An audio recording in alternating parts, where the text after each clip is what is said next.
I was never the type to ask too many questions. I followed rules. I obeyed the system. I clocked in, did my work, kept my mouth shut, and clocked out. That was the deal. That's what they told us on our first day. Asterisk, uniformity is safety. Uniformity is peace. Asterisk, that mantra was printed on every wall in the underground facility where I'd been working for the past 8 months. We weren't told what the facility was really for. We were just told to monitor the monitors. Watch the screens.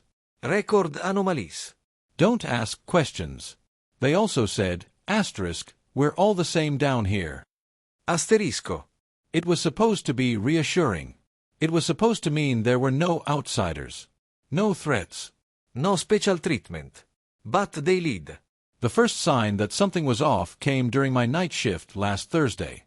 I was in monitoring bay 4, staring at rows of black and white screens that flickered and buzzed with static. Most nights, nothing happened. Shadows drifted.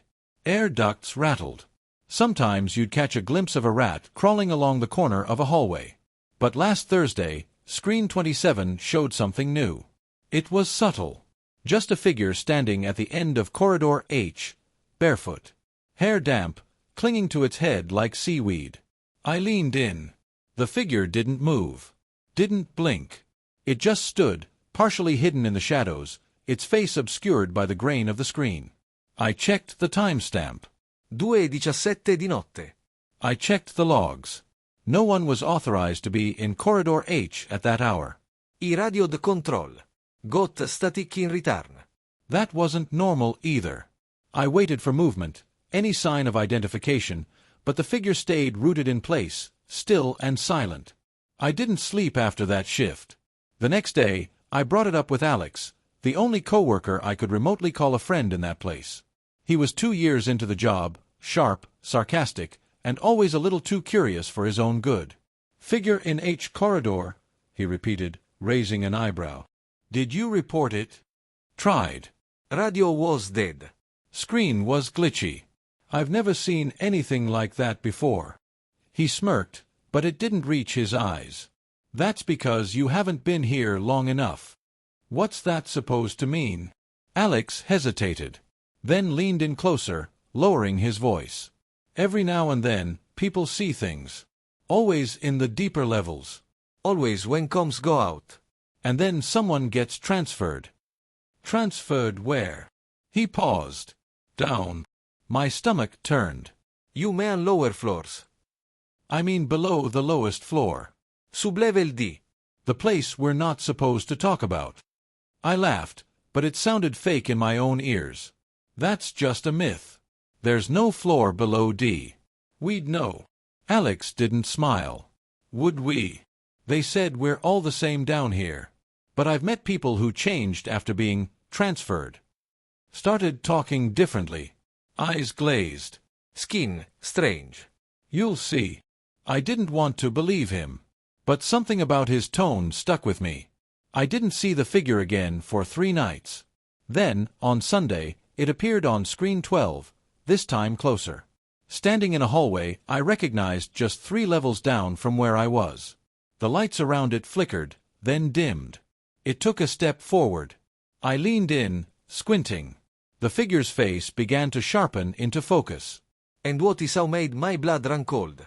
It was me. Same uniform. Same badge. Same haircut. But the eyes, they weren't mine. They were hollow. Reflective like a predatoress. And the smile, slow and deliberate, spread across its face as though it knew I was watching. I slammed my palm on the emergency call button. This time, someone answered. Monitoring Bay 4. What is the nature of the emergency? There's someone in corridor M3. Unauthorized presence. Looks like me. A pause. Then static. Repeat. Monitoring Bay 4. Please describe the intruder. I just did. It's me. My face. But it's not me. Another pause. Then a different voice came on, calmer, flatter. One I'd never heard before. Stay where you are. Security is en route. The line went dead. I didn't wait for security. I grabbed my access card and rushed to the elevator. I wasn't about to let some doppelganger roam the lower halls without answers. I should have stayed put. As the elevator descended, the lights above flickered. Floor 2. 3, 4. Then the panel glitched. Floor 5 flickered and changed to -1. That wasn't possible. We had no floors with negative numbers. I pressed the emergency stop, but nothing happened. The air grew colder. Metallic. The hum of electricity gave way to a low droning hum, like an industrial fan spinning far, far below. When the elevator doors opened, I stepped out into something that didn't belong in our facility. The walls were the same sterile white, but cracked in places, like skin stretched too thin over bone. Fluorescent lights buzzed and sputtered overhead, some blinking erratically, casting strobes that made it hard to focus. There were no signs, no maps, no cameras. Just long, stretching corridors that curved into unnatural angles. I turned back to the elevator to leave, only to find it gone. Not closed. Gone. Like it had never been there to begin with. He called out. No answer. Just the drone of distant machinery echoing down the hallway. I started walking, trying to remember the facility's layout, but this place didn't match anything I'd ever seen. Then came the whispers. At first, it sounded like air hissing through vents. Then it became voices, low, layered, and in unison. Asterisk, we're all the same down here. We're all the same down here. We're all the same down here. Asterisk. I turned a corner and stopped. A figure stood in the hallway. It was Alex. Alex. I called. He didn't respond. He just stood there, his back to me. He stepped closer. Alex. When he turned, I screamed. His face was wrong, folded in places like origami made of flesh. His eyes bulged too far from their sockets, and his mouth opened far too wide as he said, in a voice layered with dozens of others. Asterisco we lead. Asterisco. I ran. I didn't look back. Every corridor twisted into another, and no matter how many turns I took, I couldn't find an exit. I passed rooms that pulsed like breathing lungs. Monitors displaying static, then briefly showing my face, screaming, before flashing back to black. Then I found the hatch. It was circular. Metal. Set into the floor. Around it were smeared handprints, too many to count. Some small. Some far too large. The hatch pulsed with a dull red glow, and a phrase was etched above it in shaky, carved letters. We're not the same. Asterisco asterisco. He hesitated. Then the whispering began again, louder now. Screaming in my head. Asterisk, go down. Go down. You need to see. You're one of us. Go down. Asterisco. The hatch creaked open on its own, and I realized something horrifying. This wasn't sublevel D. This wasn't even part of the facility. This was below it. A place that existed underneath the lie we were all living. As I peered down into the hatch, a dozen pale hands reached up and pulled me in. He woke up choking on dust. My mouth tasted like copper, and the air was thick, like the inside of a dying lung. I couldn't see anything at first. Just darkness, deep and clinging. My skin burned where the pale hands had touched me, as if their grip left behind something wrong. When I finally managed to stand, my boots crunched on gravel. A faint, reddish light glowed from above, barely enough to make out the hatch I'd been pulled through. It had sealed itself shut. No handle. No hinges. Just smooth metal and those words still scorched into the surface. We're not the same. Asterisco asterisco. I turned, slowly, adjusting to the dim. I was in a tunnel. Not man-made, at least not recently. The walls curved unnaturally, veined like muscle, damp and pulsing with a soft vibration. They didn't echo like concrete or steel. They absorbed sound. I moved forward, each step echoing in my chest more than my ears. As I walked, I began to notice things buried in the walls. Faces. Dozens of them. Distorted and half-formed, like clay pressed into living flesh. Eyes shut. Mouths open. Frozen in silent screams. My flashlight, one I didn't remember bringing, flickered to life, casting sharp shadows across the grotesque shapes. Some of the faces looked familiar. I swear one of them was my supervisor, Mel. Another looked like a janitor I hadn't seen in weeks. And then uno sau asterisco my on asterisco face. Not exactly mine, but close enough to make my spine arch in horror. I ran. The tunnel seemed to stretch, bending space in ways that hurt to look at. Gravity shifted under my feet, and walls pulsed like a living beast, squeezing tighter the farther I went. Then, abruptly, it opened into a cavern. And that's where I saw them. Rows of people, or things that used to be people, standing perfectly still. They wore our uniforms. Same color. Same patches. But their eyes, they didn't blink. Didn't move. Their pupils were like pinholes punched through meat. They breathed in sync, a slow mechanical rhythm. And in front of them stood a man in a lab coat, his arms outstretched like a preacher. I ducked behind a fleshy outcropping and watched. The man spoke in a tone both calm and rehearsed, like he was reciting scripture. They come here first as individuals. Weak. Afraid. But down here, we offer them truth. Unity. Purpose. They're not lost. They're being refined. The crowd said nothing. But I saw a twitch, barely visible, in one of the figures. A flicker of movement, like something trying to remember how to be human.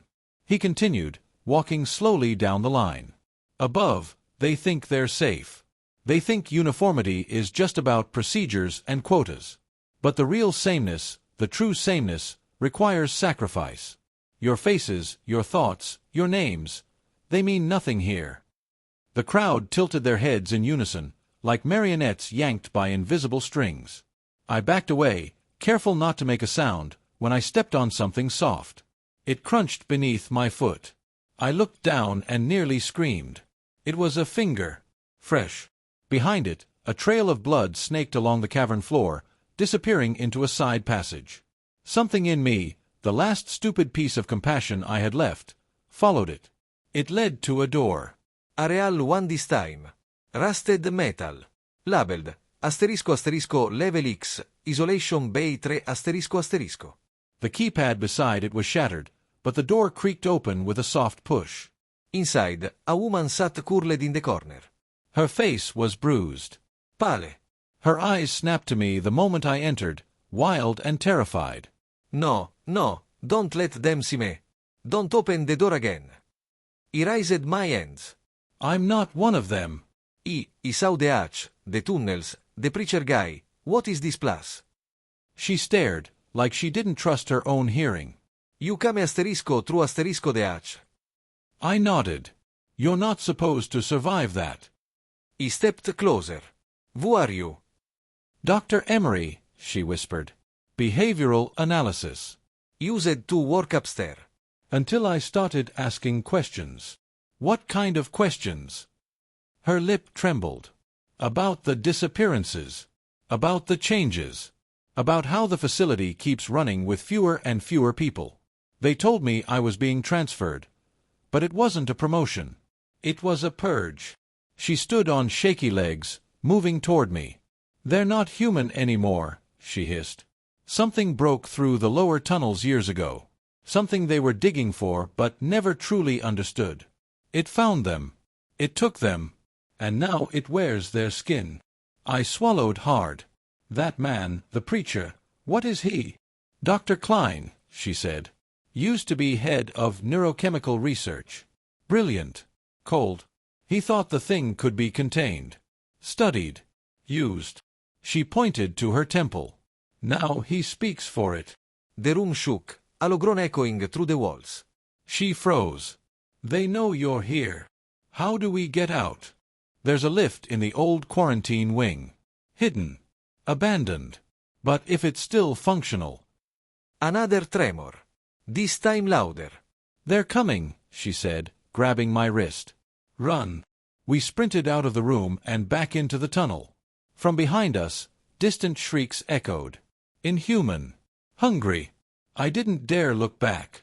The corridors seemed to shift as we ran, growing narrower, then wider, then spiraling like we were running through the throat of something monstrous. My flashlight dimmed. The air turned sticky. And then we found it. A rusted elevator cage, half covered in fungal growths and old, torn hazard tape. A sign barely hung from the ceiling, experimental access, authorized personnel only. Asterisco asterisco. Dr. Emery jammed a keycard into the console. It sparked. Nothing happened. TRY again. I shouted. She pulled the card out, wiped it on her coat, and shoved it back in. This time, the cage door screeched open. We dove inside. As it clattered upward, I looked through the grating and saw them coming, dozens of figures, crawling on the walls, their faces melting in and out of familiarity. One looked like my mother. Another like a child I'd passed in the facility cafeteria. One had my face again, but its jaw was unhinged, and its tongue slithered against the grate as it whispered, "Asterisk, don't leave us, asterisk." The elevator jerked. Stopped. Lights off. Total blackness. Then, a voice, calm and clinical, spoke from a speaker above. "Unauthorized access detected.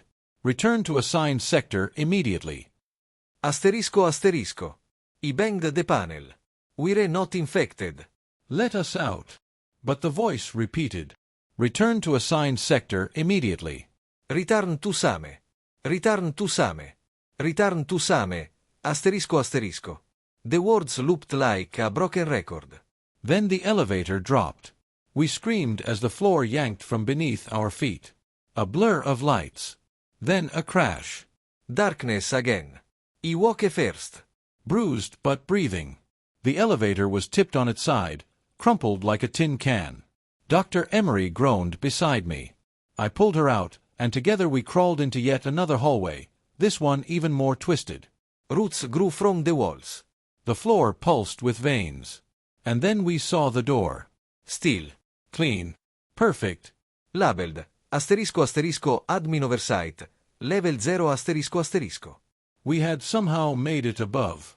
Dr. Emery let out a sob of relief. I shoved the door open and froze. We weren't back at the facility. Not really. The room inside looked identical to control. Consoles. Monitors. Desks. But the screens showed only one thing. Every angle. Every step. From when I first entered the sublevel to now. Footage of me sleeping, eating, talking to Alex. Footage of Dr. Emery being dragged below. Some of it. From before I even started working at the facility. A screen flickered. Then Dr. Klein's face appeared. Smiling. "Welcome back," he said. You've progressed, Niceli. So many variables tested. So many data points gathered. He stepped forward. "What is this place?" He smiled wider. The truth.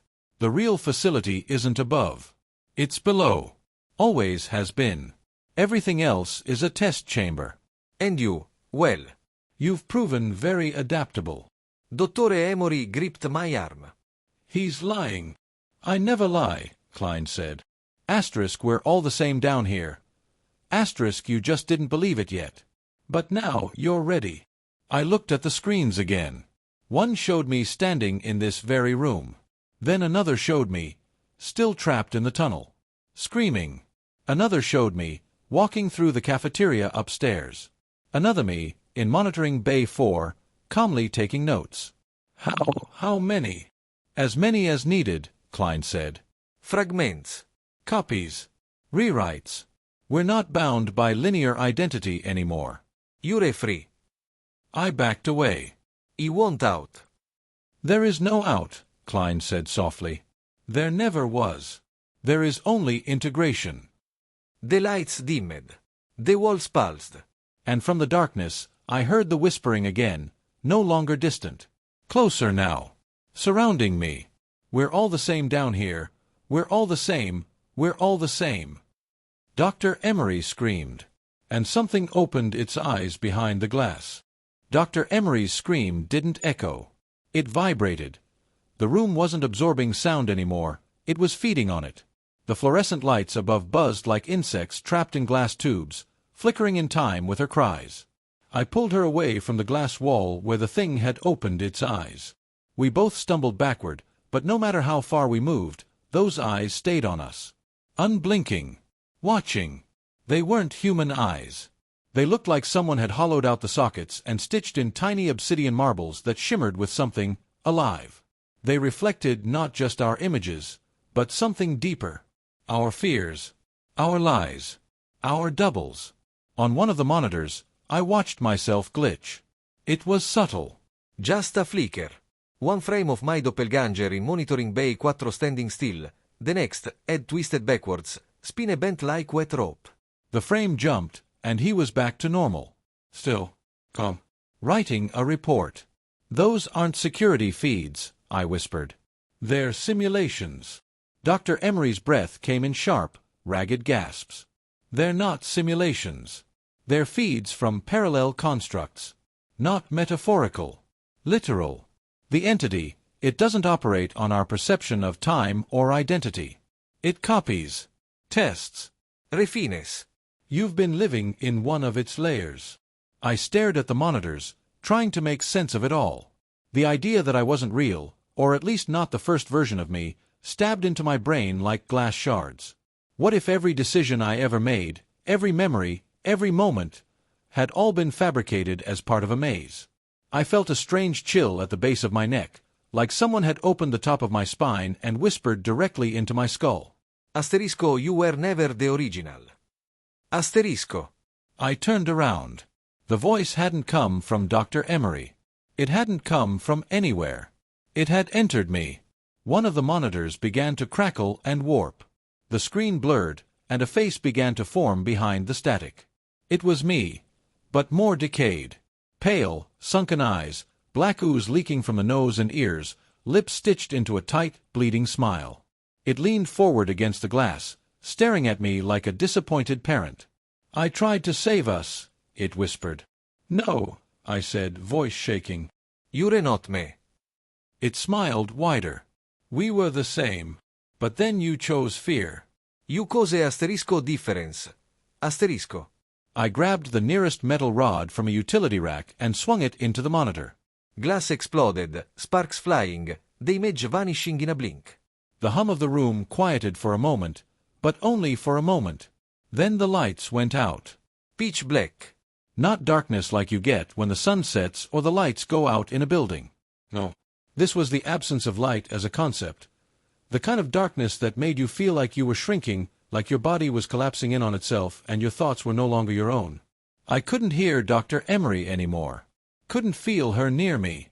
Something else was there. Breathing. Slow. Wet. Rhythmic. Then the whispering returned, this time from inside my skull. Asterisco, you understand now, don't you? You see why we lead. Asterisco. I felt movement. Something brushed past my leg. I jerked away, only to collide with what felt like a wall of flesh. It pulsed, groaned, and then it opened. A thin slit split across its surface, revealing a corridor behind it. Lit. Clean. Clinical. The kind of hallway I recognized from the upper levels of the facility. But I didn't trust it. Nothing in this place was what it seemed. Then I heard her voice, Dr. Emery, screaming from within. Without thinking, I stepped through the slit. The walls of the corridor were whitewashed, but behind the paint I saw veins. The lights above flickered in a rhythm too perfect, like heartbeats. The entire hallway pulsed, alive. And at the far end, a door stood open. Inside it, I found Dr. Emery, bound to a gurney, wires threading into her skull, eyes forced open by thin metallic hooks. Her mouth gagged with tubing that pumped black fluid down her throat. Her body convulsed. On the wall behind her, hundreds of screens lit up. Each showed her, in different forms, as a janitor, a technician, a pregnant woman, a corpse, a child, different versions of Dr. Emery, all staring blankly at the camera, all twitching in synchronization. Then Dr. Klein appeared on the largest screen. Come. Smiling. You're not a subject anymore, he said softly. You're a control. I backed away from the gurney, bile rising in my throat. Why her? What the hell are you doing? She asked questions, he replied. So we gave her answers. All of them. Across timelines, iterations, realities. Sciesse de archive now. Living, breeding metadata. Sciesse a asterisco person asterisco virgola, he growled. She was, he corrected. Dr. Emery's eyes found mine, blinking once. Slowly. It was the only thing she could do. The only part of her body she still had control over. One blink. Then two. Then one again. A code. I stepped closer and noticed a switch on the back of the gurney console. It wasn't labeled. Just a red latch beneath a faded sticker that read, "Failsafe override, test chamber 0. Dr. Klein's voice warned from the speaker, "That's not for you. I don't care. If you pull it, you'll destroy the sequence. Collapse the chamber. Everything you know, everything you asterisco ar asterisco, will cease." I gripped the latch. My heart thundered in my chest. "Maybe that's the point," I said. Dottore Emory blinked once. Then held it. Agreement. I yanked the switch. The room screamed. Not just the alarms. Not just the metal creaking and the cable snapping. Asterisco the room itself asterisco. The walls cracked open, blood pouring from seams that were never supposed to bleed. The lights shattered above, raining glass. The screens pulsed, images distorting, melting, warping. Dr. Klein's face stretched across every monitor at once, mouth opening wider, wider, wider, until it consumed the entire screen. Then, silence. When I woke, I was lying on the ground. It was snowing. Not real snow.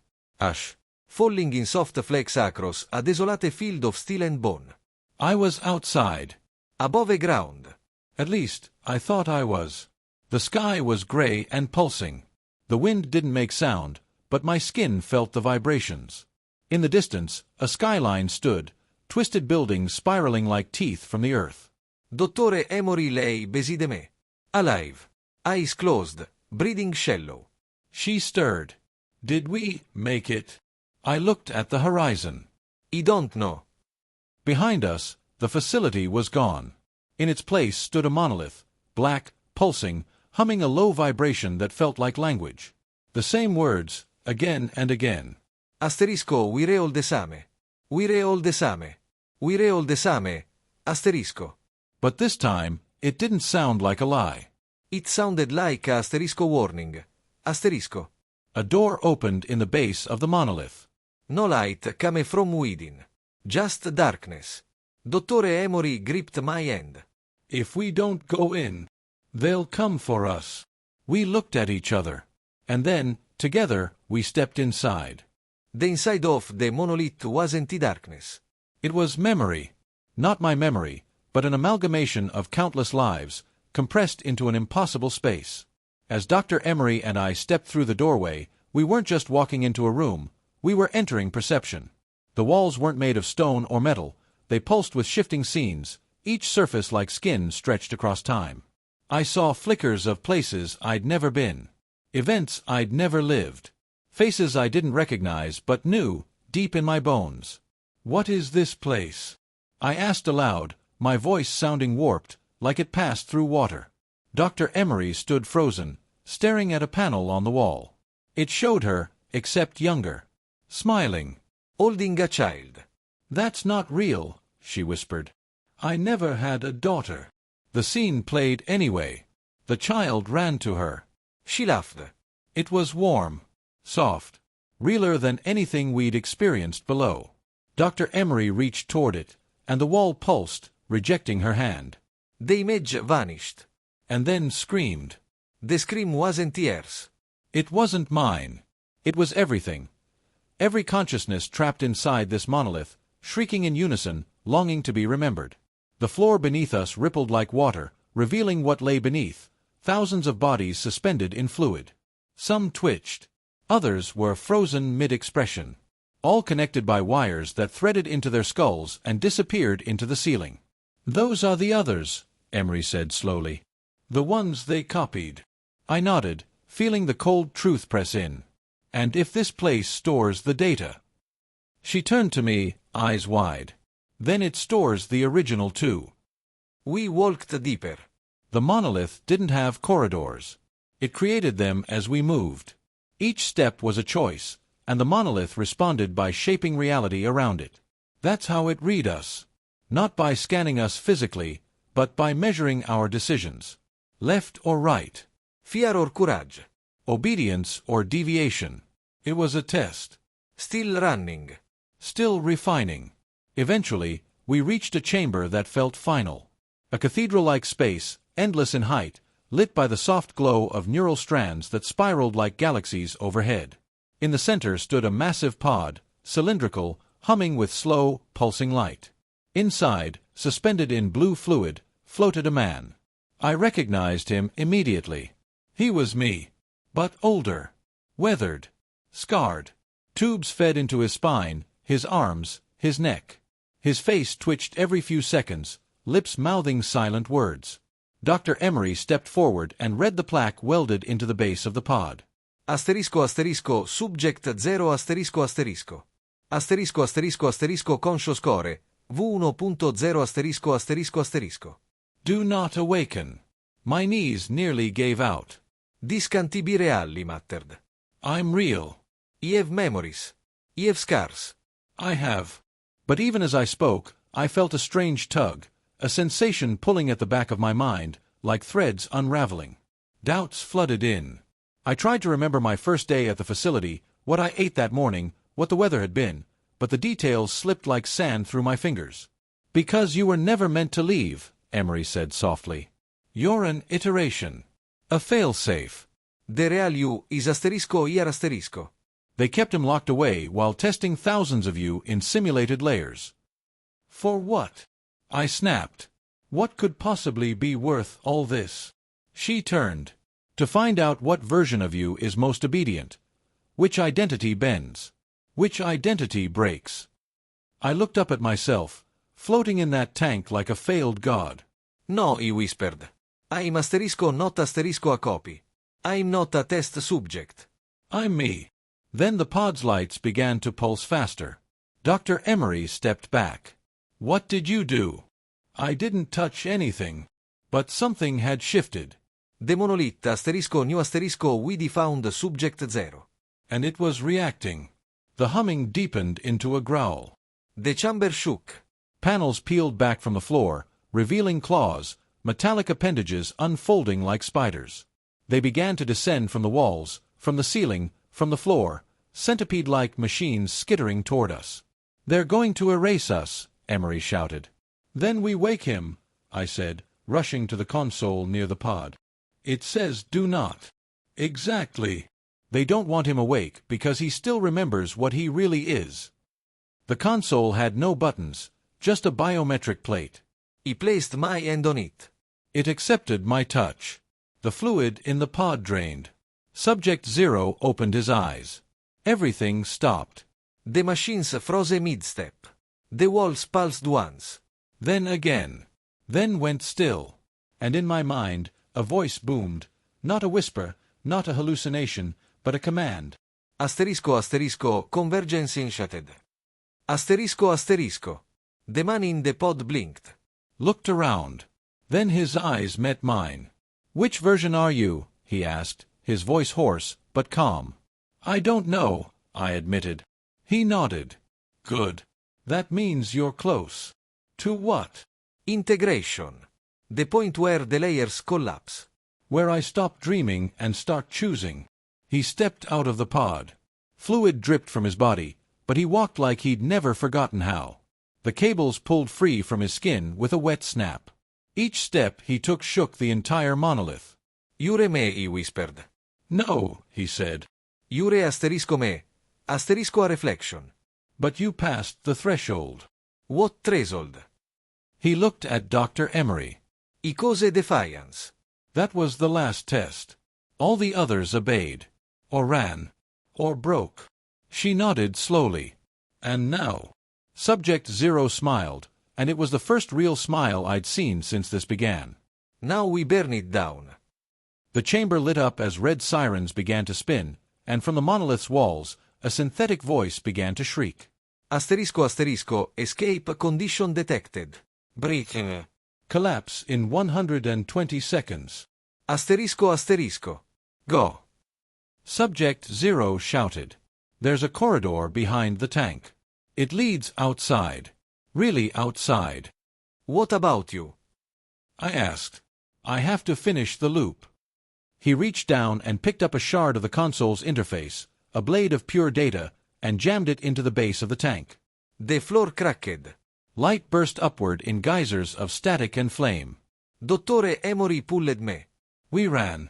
Bane Stati Uniti, the word screamed. The corridor stretched forward, narrowing, warping. I saw flashes of every version of myself, dying, breaking, kneeling, obeying, screaming. One even stared back at me with a small smile, and nodded. I nodded back. Then we burst through the final threshold. Light. Real light. The sun, blinding, hot, brilliant, poured over us like a baptism.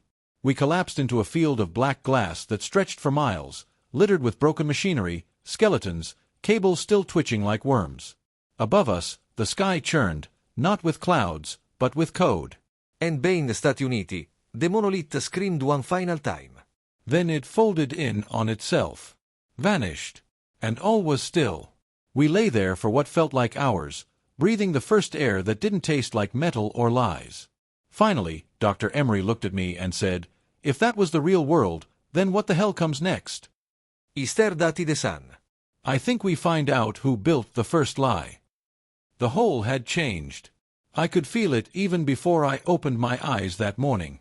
There was no more distant chattering, no hum of false unity from below.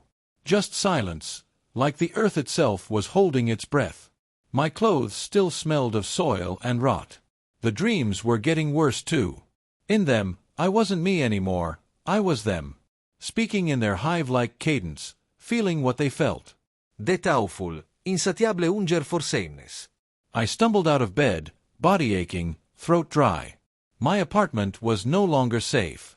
The corners of the walls bent ever so slightly now, as if mimicking the warped geometry I'd seen underground.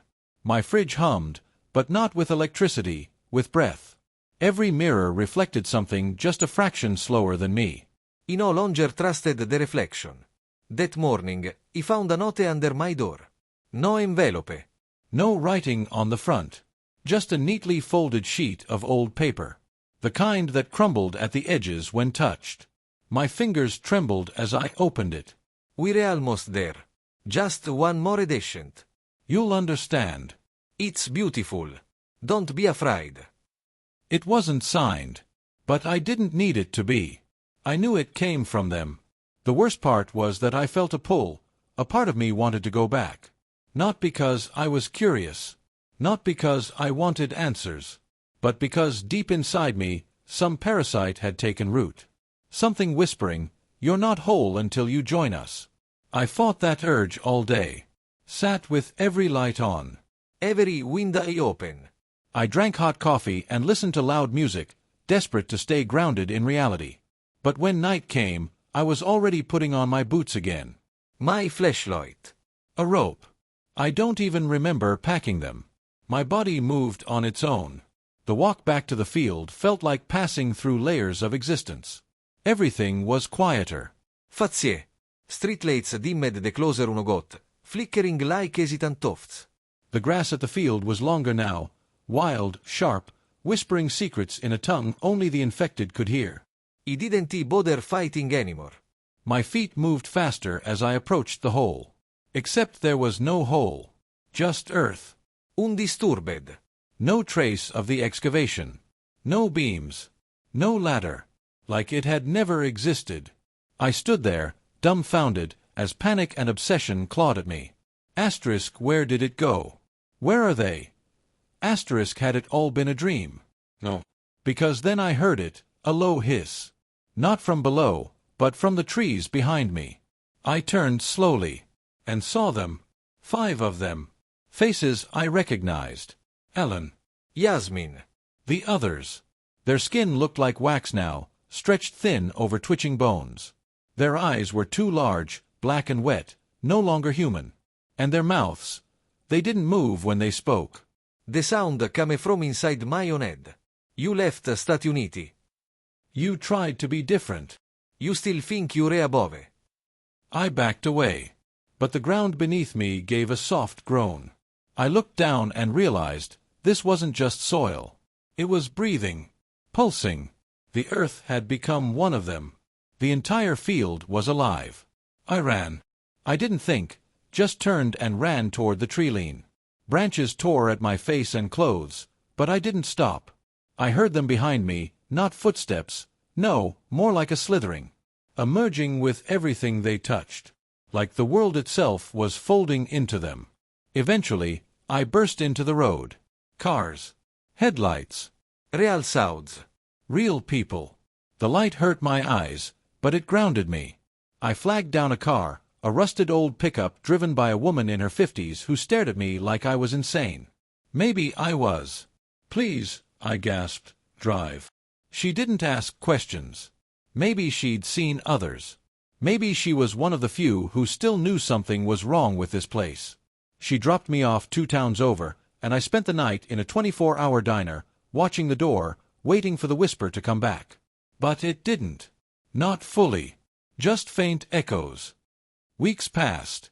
I moved states. I threw away everything I owned. No phones. No internet. I paid cash, stayed off the grid. I even tried therapy. Told myself it was all psychosis. Delusion.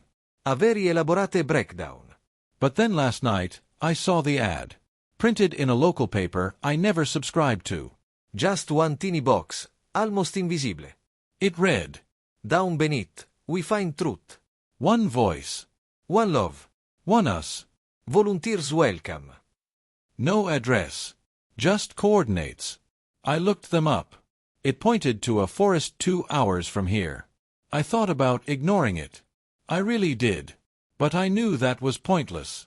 Because something inside me wants to go back. Because I'm not the same anymore. Not fully me. Last night, I stood in front of my bathroom mirror and saw it. My eyes weren't brown anymore. They were turning black. And when I whispered to myself, "We're all the same down here," I felt comfort. But I was lying. Just like they lead. We're not the same. We never were. They want you to believe that. That you're no different. That resistance is just selfishness. That merging is kindness. But what they really are, is something old. Hungry. Not just for flesh, but for identity. For soul. They don't just consume you. They rewrite you. You'll smile. Laugh. Speak. You'll even tell others it's beautiful. But you won't be you anymore. And when someone new climbs down that hole, you'll be waiting with the same lie on your lips. "We're all the same down here." But you'll be lying too. Trattino. Asterisco asterisco, conclusion asterisco asterisco. I don't know how long I have before they take over what's left of me. Maybe days. Maybe hours. But if you're hearing this, if you're reading my words, listen closely. If you ever hear that phrase, "We're all the same down here."